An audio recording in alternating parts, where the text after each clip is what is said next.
Harrison Insight. Welcome back to the Deep Dive.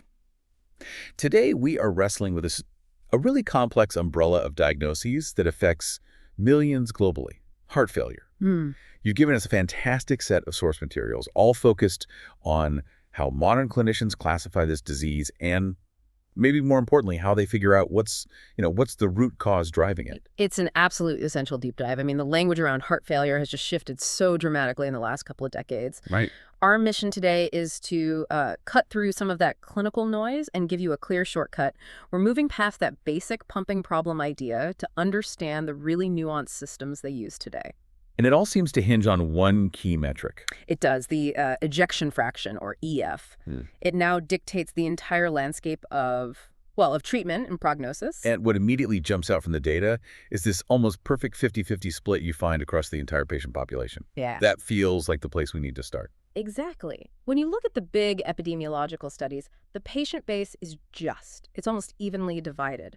Roughly half of patients have what we call reduced left ventricular ejection fraction. So an EF of 40% or less. 40% or less, right. Yeah. And the other half have a near normal or preserved EF, so 50% or greater.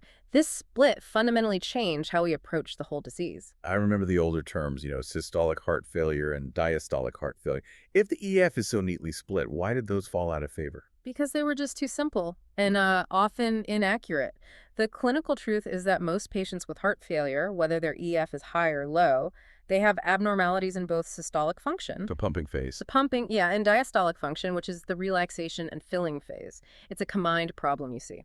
So abandoning those terms and classifying just based on that measured number, HFrEF versus HFpEF, is crucial. Because they respond to different treatments. Entirely different therapies. It affects everything from demographics to comorbidities. Okay, so if the EF number is the key, let's unpack this modern system in detail. We've got the two main camps you just defined. Right. Segment 1 is really about defining those camps based on the percentages. Yeah. So HFrEF, heart failure with reduced EF, that's an EF of 40% or lower. That's your classic weak dilated heart. And then the other side. And then HFpEF, heart failure with preserved EF. That's 50% or greater. This is often, the stiff heart that can't relax properly to fill with blood. It sounds like the classic one, HFrEF, should be easier to diagnose. A weak pump seems pretty obvious. Yeah. But the sources point out that diagnosing HFpEF can be a real clinical challenge. Why is that? That's a great question. It's because the symptoms, shortness of breath, fluid retention, they're not unique to the heart at all. They can be caused by lung disease, kidney failure, even just obesity. So diagnosing HFpEF means a clinician has to rigorously rule out all these non-cardiac causes first. But the spectrum isn't just those two bookends. Right. You've got to talk about the group in the middle. Oh, yeah. Heart failure with mildly reduced EF, HFmrEF. Yes. These patients land right in that gray zone with an EF between 40 and 50%. They're seen as having mild systolic dysfunction, but also definite features of diastolic dysfunction. So they're in a sort of clinical no man's land. Exactly. Are they getting better from HFrEF, or are they on their way down from HFpEF? And what's fascinating is that this category, HFmrEF, isn't even universally accepted. Right. The guidelines differ. They do. The European Society of Cardiology, the ESC, they specifically identified HFmrEF as its own group. Right. Really to stimulate research. They're saying, look, if we can carve out this population, we can figure out what makes them tick. The American guidelines haven't quite separated them out that way yet. Okay, this is where it gets really interesting. Moving into the patients who actually represent a medical success story. We have to talk about heart failure with recovered EF, HF-free CEF. This is a truly hopeful and fascinating subgroup. These are patients who started with clear HFrEF, that weak pump EF under 40%. But with really good guideline-directed medical therapy, their EF improves, sometimes dramatically, right back into the normal range. And what's critical is their prognosis is statistically better than both the patients who stay in HFrEF and even the chronic HFpEF groups. That sounds like the best-case scenario. Are there specific predictors, things that signal a patient might be one of these responders? Yeah, there are. And they generally point toward cases where the heart sustained a shock or a reversible injury, not a chronic degenerative disease. Okay. So the factors are being younger, a shorter duration of heart failure before you start treatment, and a non-ischemic cause. Meaning not from blocked arteries. Exactly, not from coronary artery disease. And clinically, they have smaller ventricles and, crucially, an absence of extensive myocardial fibrosis. Can we just pause on myocardial fibrosis? For someone learning this, why is the absence of that so important? Think of myocardial fibrosis as scar tissue in the heart muscle. When the heart's chronically damaged, say by years of high blood pressure, the muscle cells get replaced by stiff, non-contractile scar tissue. And you can't reverse a scar. You can't. If there's extensive scarring, the damage is permanent. But if recovery is possible, it means the issue is more about inflammation or stunning of the muscle, things that can actually heal. That makes perfect sense. So what are some of these specific reversible insults? The sources list a few classic ones. Severe inflammation like fulminant myocarditis, stress cardiomyopathy, the so-called broken heart syndrome, I've heard of that. peripartum cardiomyopathy, which can happen around childbirth, and also tachycardia-induced cardiomyopathy, where a really fast heart rhythm just wears the muscle out. And of course, removing toxins, alcohol, certain chemos, that kind of thing. It's amazing to think the heart can bounce back like that. Yeah. But there's a huge warning attached to this recovery, which I think is one of the biggest lessons here. Absolutely. This is a challenge of lifelong care. Even if the patient feels great, their EF is normal, they can still have these subtle, persistent abnormalities. Things you'd only see under stress. Right, like exercise-induced issues. But here is the critical warning. Studies show that if you withdraw that medical therapy, even when they feel 100%, there is an extraordinarily high risk of recurrence. Wow. The symptoms come back and the EF drops fast. The treatment, therefore, is often for life. That is a huge takeaway. Clinically recovered, but medically dependent. Okay, let's shift gears and look at the why, the etiology. Segment 3, the acquired disorders that are so common. The vast majority of heart failure cases stem from these acquired diseases in mid to later life. The sources point to 3 dominant factors. First, coronary artery disease, CAD. It's responsible for about 2/3 of all cases. And the mechanism there is just lack of blood flow, right? Ischemia. Precisely. It causes that myocardial fibrosis we just talked about. Second, hypertension.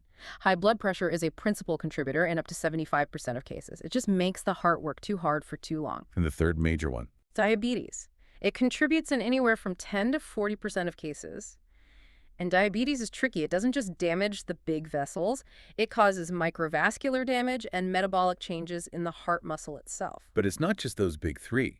The net is much wider, with all these systemic diseases that can hit the heart. That's right. And these can cause either HFrEF or HFpEF. We're talking about inflammatory and infiltrative disorders. Things like amyloidosis, where proteins build up in the heart tissue. Making it stiff. Stiff and bulky, yeah. And sarcoidosis, which is about inflammatory clumps. Then you have autoimmune disorders, lupus, rheumatoid arthritis, that can cause chronic inflammation. And the list also includes infections and drug toxicities, which is a good reminder that it's not always a chronic decline. Right. We see infectious diseases like Chagas, which is still a major issue in parts of the Americas, and HIV. And yes, drug toxicities, some chemotherapies are known to be cardiotoxic, as are certain illicit drugs. And we have to make that geographic note. The causes are really different depending on where you are in the world. That is such a vital point. While CAD and hypertension dominate in developed countries and parts of Africa and Asia, rheumatic heart disease is still a major cause, and it tragically affects much younger people. Connecting the dots, let's move to segment 4, congenital and inherited factors. Even though acquired diseases are the big ones, the role of genetics seems to be getting more attention. Absolutely. And there's a striking statistic here about adult congenital heart disease, or CHD. It's now estimated that over 1.4 million adults in the U.S. are living with CHD. That number surpasses the number of kids with CHD. It does, which is really a testament to the success of pediatric cardiac surgery. But these survivors, their hearts are often still under a lot of anatomical stress. So they develop heart failure later in life. Exactly. For different reasons. Some have uncorrected defects, some have repaired defects that just start to fail decades later. And then you have the most complex group, those with failing single ventricle physiology. Beyond the structural stuff, inherited cardiomyopathies are also being recognized more. What are the key disorders there? We certainly see the more common ones like hypertrophic cardiomyopathy, which causes the heart muscle to thicken, and arrhythmogenic cardiomyopathy. But we're also finding more and more of these lesser-known muscle diseases linked to pathogenic variants in specific genes. Can you just clarify pathogenic variants and maybe name a couple of those genes? Sure. A pathogenic variant is just a disease-causing change in the DNA. 2 genes cited a lot are lamin and titin. Titin is huge, literally the largest human gene, and it provides scaffolding for muscle cells. Mutations there cause the heart to stretch and fail. And the actionable insight here for a clinician comes from how these are passed down. Precisely. Most of these familial cardiomyopathies are inherited in an autosomal dominant fashion. Meaning you only need one copy of the bad gene. And you have a 50% chance of passing it to a child? This just underscores how critical it is to take a detailed family history, to ask about sudden death, heart disease, and relatives, and then talk about genetic testing. Okay, let's introduce the final, most specialized category here, the diagnostic curveball, high output heart failure. This is a tricky one because the mechanism is totally different. The problem isn't that the heart can't pump. The problem is that the body's metabolic demands are so incredibly high that the heart just can't keep up. It's working overtime. Constantly. Think of severe anemia, where the blood carries no oxygen, or thyrotoxicosis, where your whole metabolism is in overdrive. It forces the heart into a sprint it can't sustain. But the sources say this usually only causes failure if there's already some underlying damage. That's the key. A healthy heart can usually handle it for a while. But if you already have some structural heart disease, this prolonged high output state is like a stress test that just never ends. Eventually, the system breaks. So why is it so vital to keep this rare category in mind? Because if you don't consider it, you will completely miss the diagnosis. You'll treat for a weak heart, but the heart isn't the root problem. The root problem is the systemic demand. You have to look outside the cardiac system. And what are the conditions that should make a clinician think high output? There's a pretty specific list. Cirrhosis, so advanced liver disease, end-stage renal disease, especially with a large AV fistula for dialysis, Paget's disease of the bone, and severe nutritional deficiencies like beriberi. And if you treat that underlying condition... The heart failure often resolves. So what does this all mean? The takeaway here is that heart failure is absolutely no longer just the pump is weak. It's this incredibly granular, complex condition. You've got the EF categories, the potential for recovery, the deep systemic links. That's a perfect summary. The underlying cause can involve disorders of the coronary arteries, the myocardium, the pericardium, the valves, the great vessels. It's an umbrella term for so many things. And for our final provocative thought, let's go back to that HE-free CEF group, the recovery group. Their EF is normal, they feel great, but they need lifelong therapy. Yes. If recovery of EF is possible and their outcomes are superior, we've created this new clinical success story, but one that's full of long-term challenges. I mean, what are the ethical and medical challenges when you know that withdrawing their therapy, even when they're asymptomatic, carries such a high documented risk of recurrence? It just shows how even our biggest medical successes lead to these complex, ongoing patient management decisions we're still learning to navigate. We've healed the pump, but the vulnerability remains. A permanent consideration. Yeah. Exactly. A really compelling thought to leave you with. Thank you for guiding us through all of this. And thank you for joining us for the deep dive.